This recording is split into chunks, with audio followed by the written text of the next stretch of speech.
you've been here before. Yeah. Does it feel any different, or does it feel the same? Actually feels better. I'm more comfortable now that I know what to expect and how to kind of handle things. Different than last year, my first time. A lot of things going on, but now I know what to expect. I'm more comfortable, I would say. What's the off season been like for you? What are things you focused on, whether it's off field, football related? Like what have you done? Just been working with the guys, just trying to build those relationships, those bonds, and that chemistry, and just trying to build trust. Why has that? Because we've talked to other teammates about how you've been around. I know you talked about helping move guys in back in the winter time. Like, why has that been important to be there? I guess. I just think it's important once you go to a new place, and you can't just stop them right out of the way and try to lead if they don't respect you. So to earn their respect and their trust is everything to me before I can try to lead them. Your coach was talking to us a bit about your confidence this offseason. He was saying he loves that. How much of that confidence have you been trying to rub off on your teammates? A lot. I tell guys every single day, man. It doesn't matter who they are, where they come from, or what logo they have. We go out there, we execute, and we be the best that we can be. And I think we have a good turnout. So just instilling confidence in the guys. And I think it's important to have confidence. I'm sorry. With the spring getting cut short, did you guys feel like you missed out on anything? How have you guys made up for that? No, we wasn't going to have a spring game. So, I don't think we missed out on anything. We had a lot of good work. And the way we prepared, I think we figured out a lot of things, and we kind of look at a lot of things and say, okay, we know what we have and what we need, stuff like that, or what we need to do. So I think it was good for us, actually. I think the spring was pretty good. This is the first time in your career you really had an offense built around you. I mean, I think the first year at BC, they weren't really expecting you to be the guy probably right away. And then last year, obviously, wasn't necessarily built around you.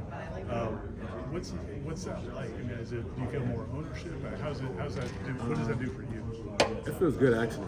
Like you said, more ownership, just more poise, just more real, and just true and genuine. So, as a player, I think it makes me better and just makes me realize and be more comfortable.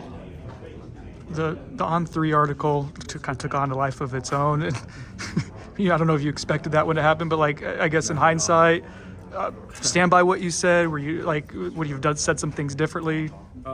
Most definitely, but I stand on what I said. Well, we stand on what I said. So I said what I said. We stand on that, and I don't mean no disrespect to none of those guys at Alabama or anything like that. It's just I have confidence in my guys and the work that we've been putting in and preparing and the preparation we've been putting together. So that's all that was. I just no disrespect to those guys, but we stand on what I said. Did you get a sense that your teammates have an opinion on it, or did they say? I mean, the next day I walked in, hey, we right behind you. Like, we love it, we like it. So just being able to, hear that from them and just, it sparked that type of confidence and that type of camaraderie. It's exciting. You want your guys to be behind you and to play for you and to play with you alongside of you. So anything that I can do to get my guys prepared and ready to go out there and go to battle I'll do it. I'll do whatever it takes. Do you feel any extra pressure from that comment going into week one, hoping to try to back that up? No. I've been playing football my whole life. It's a game. It's going to be a lot more people watching. But I'm excited. I'm excited for the opportunity. These are the games that I dreamed of as a kid and being on this stage. So hopefully, everything happens the way you want to. Yeah, what do you expect that environment to be like in Doak week one against Alabama? Week one in Doak? I think it's going to be crazy. It's going to be my first real home game in Doak. The stadium is done. The renovations is done. And I looked on Google the other day. It said it fit like 79,000. So I've never played in front of a crowd like that. And I just think it's going to be exciting. I think the energy and the atmosphere will be off the chain. Speaking of playing, so you obviously played with an ACC team before.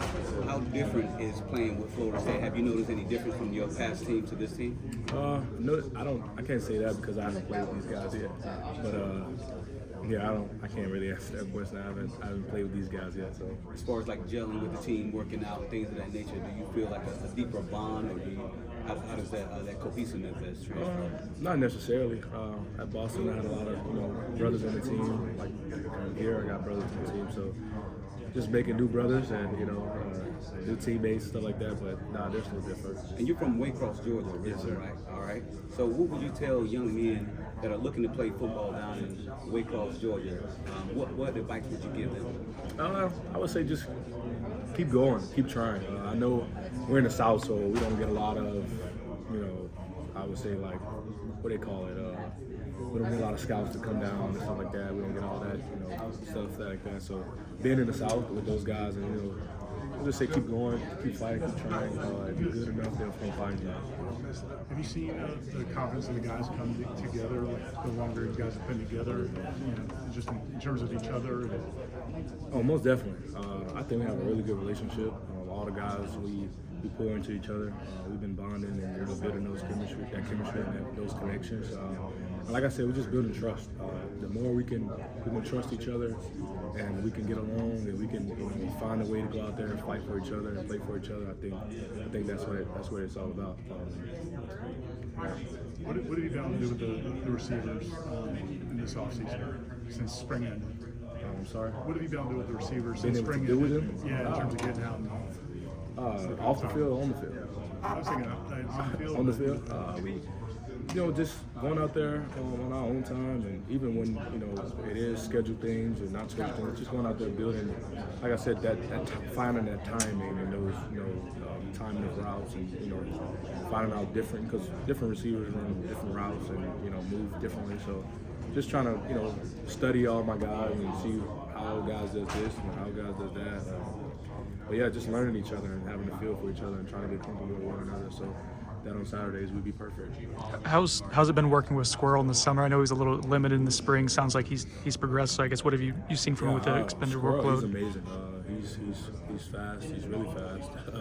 So getting back with him in the summer, we worked a lot, and we've been working a lot, just trying to build it like that. Like I just said, like time and like being able to trust him when he's going to come out this break and stuff like that. But he's been full throttle in the summer, and he looks great. He's moving really well. And I'm just excited for you guys to see him.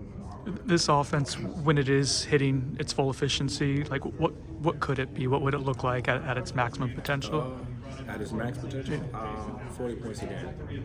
If we do what we need to do and execute and be one accord and play fast how we need to, I think it could be 40 points a game at its best.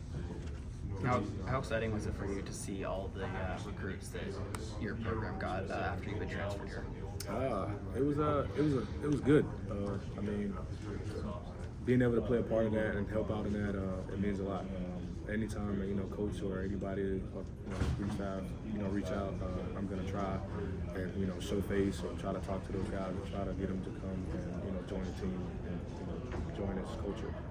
Coach Norvell mentioned that some of the young guys that he's been impressed by, Javen and Croma and Chase Lofton.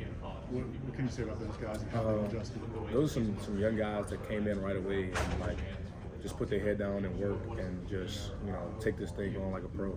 They were young guys that coming straight out of high school, and they've just shown their work ethic and came in and worked really hard, and they look really good.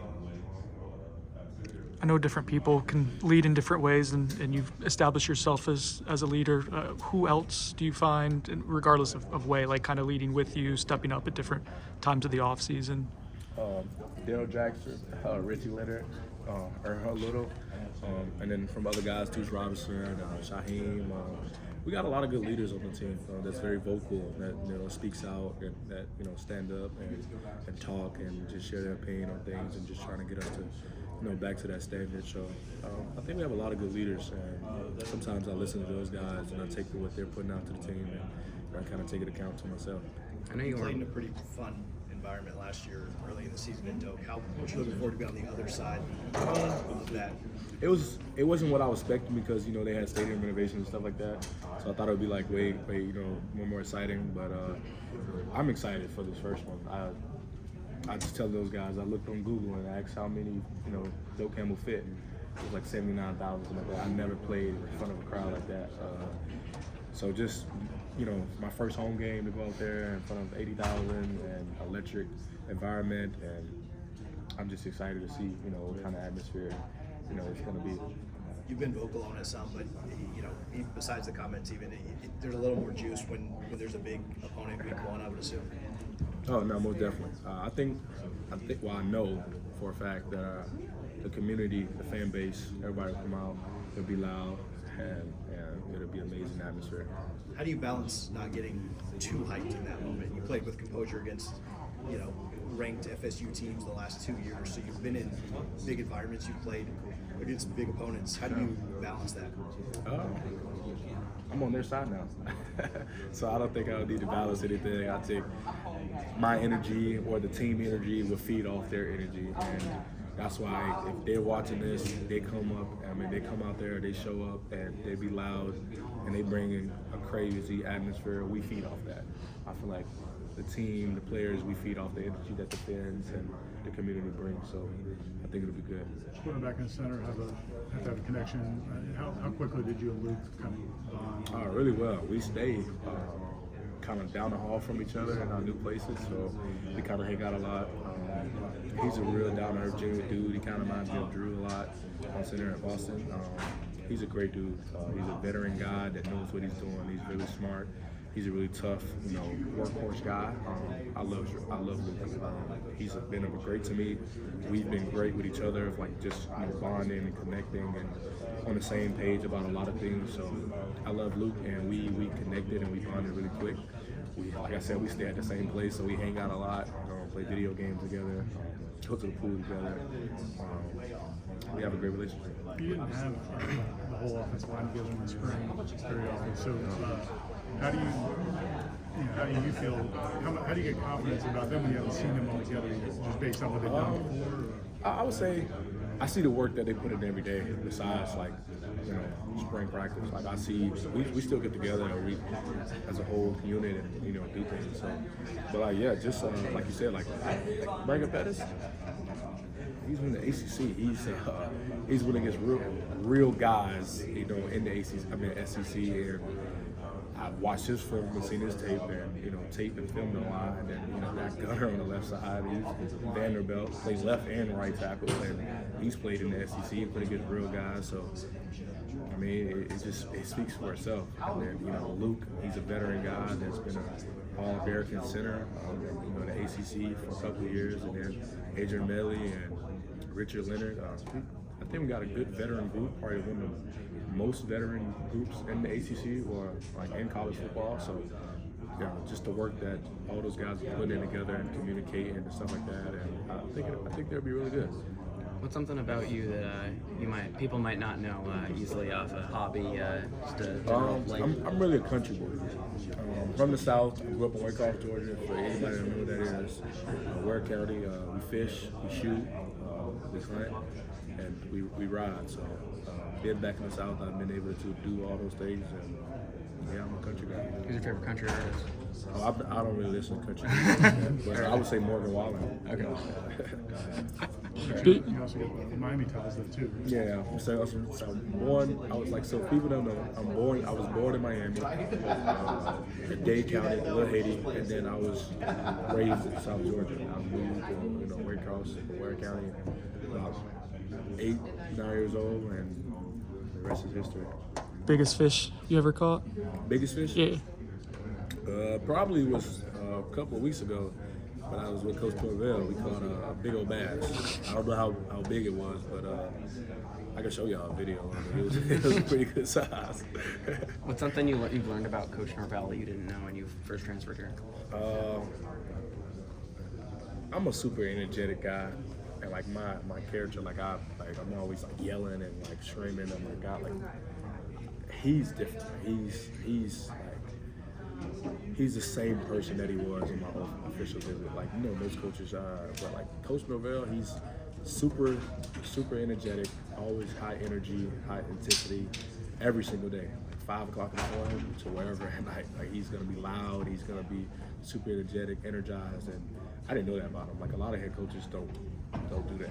And he's yelling, he's loud, he's involved, and that's just something that I didn't know.